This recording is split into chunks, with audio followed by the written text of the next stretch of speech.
سروشتی شاخەکانی هەرێمی کوردستان لە ژێر مەترسی کێڵگەمین ڕێژکراوەکاندا.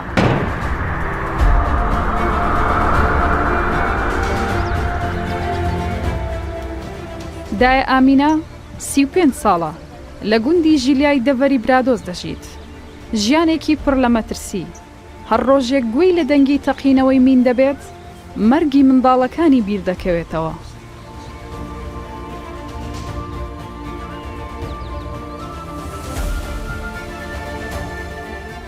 چەند ساڵە لە گوندی ژیلای ئەژی؟ 35 ساڵە بێ. ژیانکردن لە گوندی ژیلیای مەترسی نییە؟ بەرێ وڵڵا مەترسی لە هەندای گەورەترە بێ. تۆپ و تیارە و ئەغلەمە و سێ کوڕ چووینە و سێ کوڕت لەدەستدایە؟ بەرێ. ترسی ئەوەت نییە ئەگەر خاوێن نەکرێتەوە دەوروبەری گوندەکە منداڵی دیکەشت لەدەست بدەیت؟ کو ترسم نییە، بەرێ بندا پێم خۆشە ئەڵحان ئێک سەعاتش لێ نەبم. بۆخوای کە گوێت لە دەنگی تەقینەوەی ئەلغامەکانە بی ئەو ڕۆژانە تۆ بیر دێتەوە کە مندارەکانە لەدەستە؟ حاک ئەرێ لاما لێم لاک لە جەرجە بوت. ئەرێ عالم هەلو خۆ وكيف اخذ دقيقة من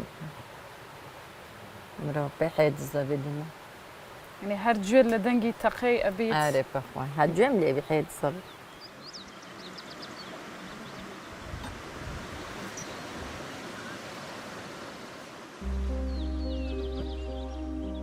بەهۆی ئەوەی بەشی زۆری گوندەکانی هەرێمی کوردستان کەوتونەتە ناوچە شاخاویەکان، گوندنشینەکان بوونەتە گەورەترین قوربانی کێڵگەمین ڕێژکراوەکان.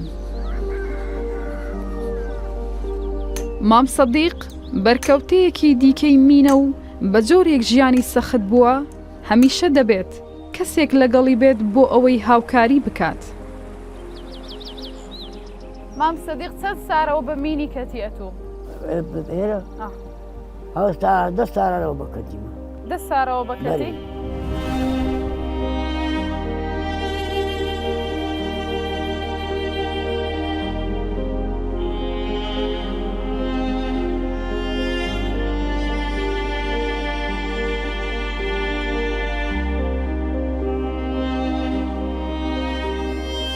بەشی زۆری داهێنانەکانی مرۆڤ ئێستا بوونەتە گەورەترین مەترسی بۆ سەرسروشت و مرۆڤایەتی.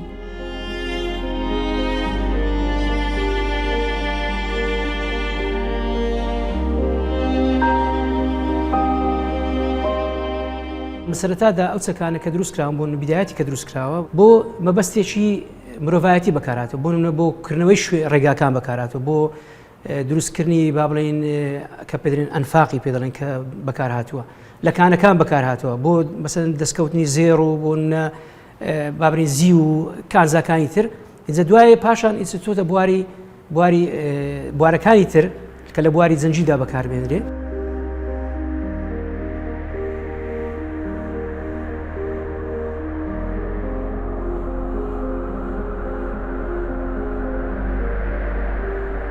شاخ لە سیستەمی ژینگەی کوردستاندا پێکهاتەیەکی سەرەکیە. ئەمن ئێستا لە بەرزایی یەکدام کەوا 1679 مەتر بەرزە لەسەر ئاستی ڕووی دەریا. ئێرە شاخی سارایە.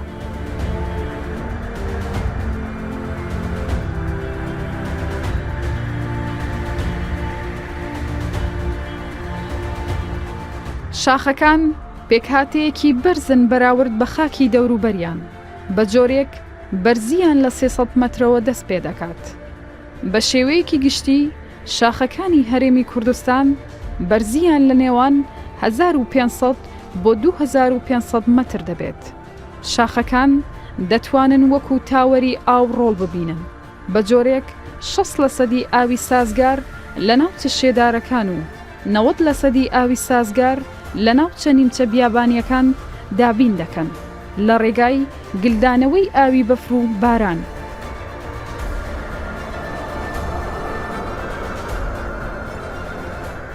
شاخەکان ڕۆڵێکی بەرچاو دەگێڕن لە پاراستنی فرەزیندەیی، بە شێوەیەک بوونەتە ماڵ بۆ 85% باڵندا، خشۆک و شیردەرەکان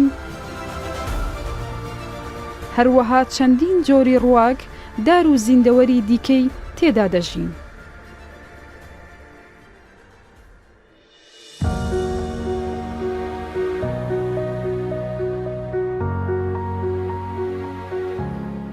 هەبوونی مین لە شاخەکانی کوردستان تەنیا ژیانی گوندنشینانی نەخستووەتە مەترسی، بەڵکو ڕێگرێکی گەورەیە لە بەردەم ئەنجامدانی توێژینەوەی زانستی لەسەر زۆربەی شاخەکانی هەرێمی کوردستان. ئەرکان و هەڵات دوو زەویناسی گەڕیدەن، پێکەوە کار لەسەر کۆکردنەوەی داتای تایبەت بە شاخەکان دەکەن.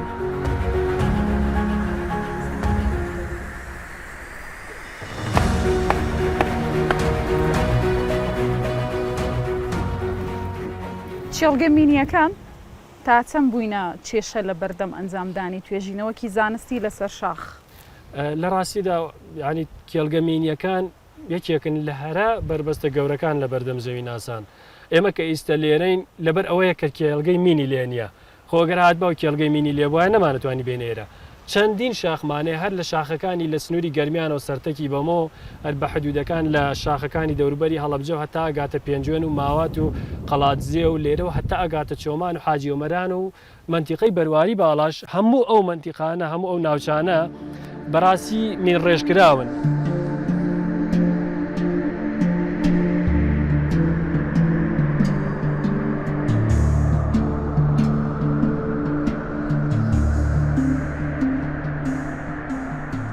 کە لە بەشێک لە شاخەکانی کوردستان کارمان دەکرد دەمانتوانی بە سەلامەتی کار بکەین، بەڵام ئێستا کە لە دەڤەری برادۆستین ناتوانین بەو شێوەیە کار بکەین لەبەرەوەی گەورەترین چێڵگەی مینی کوردستان لە دەڤەری برادۆستە.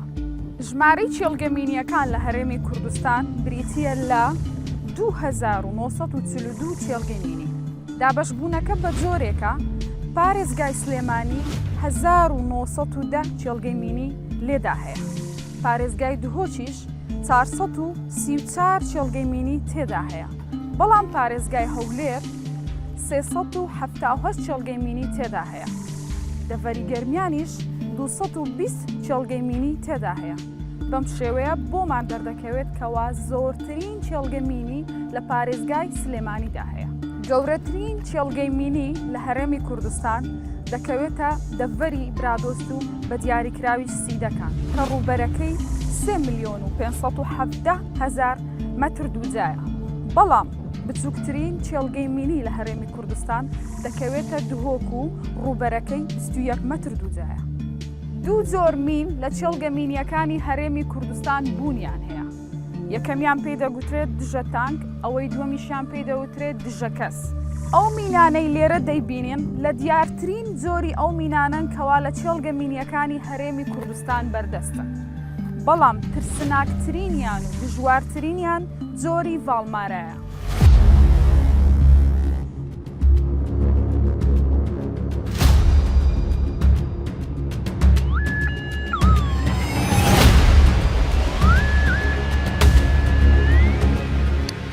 تیمێکی دەستگای گشتی مینن دوای پاکردنەوەی کێڵگەی من ڕێژکراوی ڕەبیەی سابیر لە گوندی سووسێ بە ڕووبەری 5758 مەتر دووجا ئامادەکاری دەکەن بۆ تەقاندنەوەی مینە کۆکراوەکان.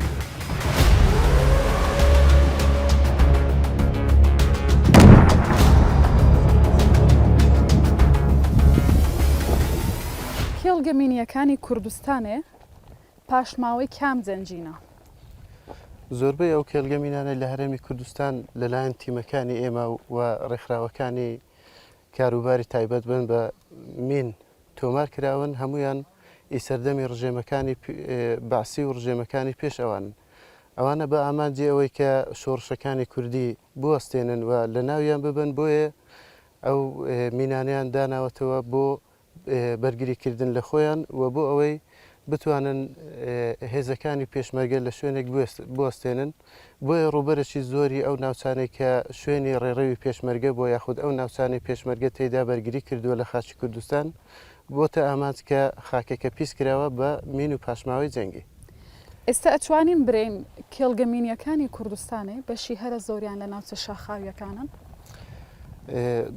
بە شێوەیەکی زۆر باش بەڵێ، چکە ناوچە سنووریەکان ناوچە شەخاویەکانی ئێمە شوێنی پێشمەرگە بووە، شوێنی مانەوەی پێشمەرگە بووە، شوێنی بەرگری ئەوان بووە.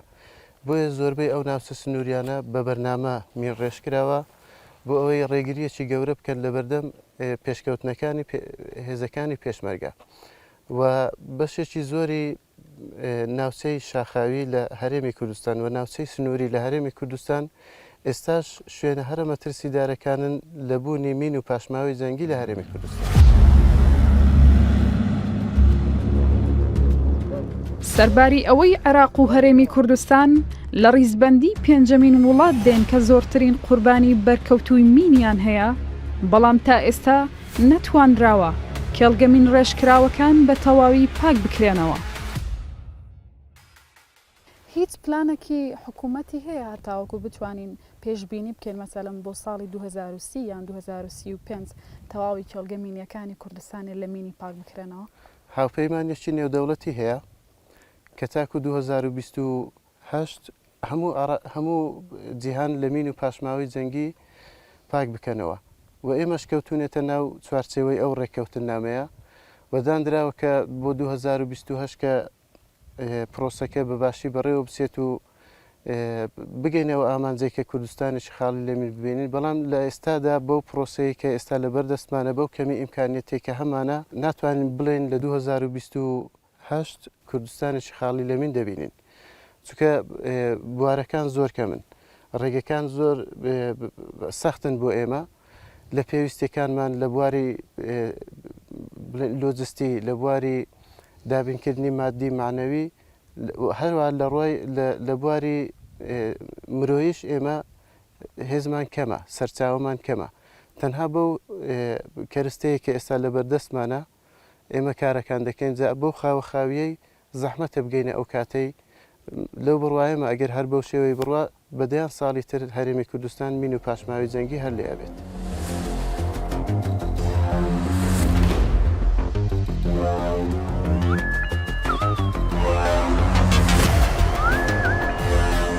ئەگەر پاکردنەوەی کێڵگەمین ڕێژکراوەکان بەشێک بێت لە چارەسەر، تەقاندنەوەی مینەکان و دووبارە پاک نەکردنەوەی خۆڵی ئەو شوێنەی تەقینەوەکەی تێدا ئەنجام دراوە، مەترسیەکی دیکەیە بۆ سەرخاک و ڕەگەزەکانی دیکەی ژینگە.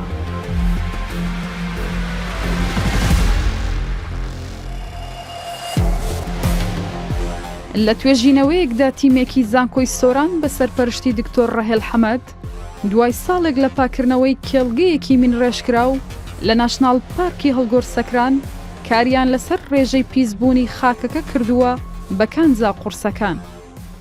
بێگومان شوێنی کارە توێژینەوەکەم تەنها چۆمان نەبوو، بەڵکو لەسەر هەموو هەڵگۆر سەکران ناشناڵ پارک بوو. هەڵگۆر سەکران ناشناڵ پارک پێک دێ لە سێ زۆن. زۆنی یەکەمیان پێ دەڵێن کۆر زۆن، ئەوەیە کە هاوتەری بە لەگەڵ سووری ئێران و تورکیا، ئەویکەیان ئاوتەر زۆن، ئەویکەیان ئەدیشنال ئاوتەر زۆن. کارەکانی خۆم لەسەر هەمووی ئەنجامدا لەسەر کۆر زۆن. لەسەر کۆر زۆن هەروەکو لەو نەخشەیە دیارە ئەوانەی کە چێلگانەی کە بە ڕەنگی سوور دیاریکراوە هەموو چێلگەی مینین. خۆم سەردانی چێلگەمینەکانم کرد لەگەڵ برایانی ماگ لە کاولۆکان لەگەڵم هاتن چی لە ناو چێلگەمین لەوێ خۆڵمان هەڵگرت، خۆڵەکانیشم ناردا کەنەدا، لە کەنەدا شیمان کردەوە و مادە قورسەکان میتال لە قورسەکانمان بە وردی شی کردەوە و بەشمان کرد. خۆی توێژینەوەکەش لە دوو شوێنی جیاواز بوو، زۆر دوور لەیەک بوون کە کارەگەری میتاڵە قورسەکان لەسەر ژینگە کە ژینگە دەڵێن لێرە خۆڵ لە خۆی خاک لە خۆی دەگرێت، ڕوەک لە خۆی دەگرێت، ئاژەر لە خۆی دەگرێت، کۆتاییش کە دەگەڕێتەوە مرۆڤ. کانزا قورسەکان بە سروشتی لە خاکدا هەن، بەڵام ئەو میکانیزمەی لە کوردستان بەکاردەهێنرێت بۆ پاکردنەوەی کێڵگەمین ڕێژکراوەکان کە تەقاندنەوەی مینەکانە، ڕێژەی کانزا قورسەکان لە خاکدا بەرز دەکاتەوە و پێکهاتەکانی ناو خاک ژەهراوی دەکات. دوای ساڵێک چوومەوە ئەو شوێنەی کە تەقاندرا بووە، سامپڵی و لەو شوێنەی کە نیشانیاندا کە ئەو سامپلم وەرگرت لەو جێگای کە تەقاندویانەوە دەمەتر بە لای ڕاست دەمەتر بە لای چەپ دەمەتر سەرەوە دەمەتر بۆ خوارەوە هەڵمگرت بە هەمووی بووە 9 سامپل ئەوە کێ من چی بوو ینی مەبەست لە توێژیرەوەکەی من ئەوە بوو چۆنیەتی گواستنەوەی میتاڵە قورسەکان لە ناو خاک و هەروها کاریگەریشان لەسەر ڕوەک کە زۆر جاران ئەگەر تەرکیزەکەیان زۆربی ڕۆکەکە سیز دەکا لاواز دەکا یان ئەو ڕۆکە کە ئاژەڵ دەیخوا ئەگەر تەرکیزی زۆربی یان ئەگە زۆر بەردەوامی تەسیری دەبی لە کۆتایی مرۆڤ تووشی کێشەکە.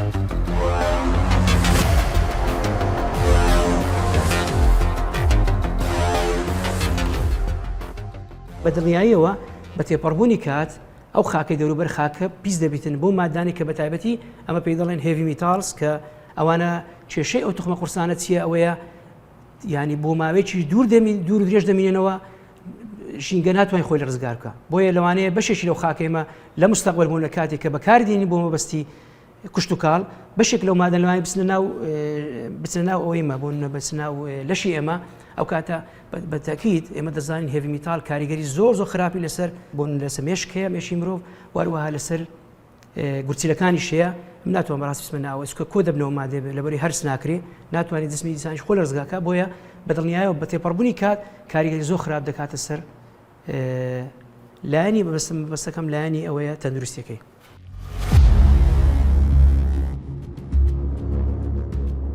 لەگەڵ ئەوەی شاخەکان پێکهاتەیەکی سەرەکی سیستەمی ژینگەی هەرێمی کوردستانن بەڵام درەنگکەوتن لە پاکردنەوەی کێڵگەمین ڕێژکراوەکان و شێوازی پاکردنەوەیان شاخەکان دەخاتە ژێرمەترسی داڕمانێکی گەورەوە.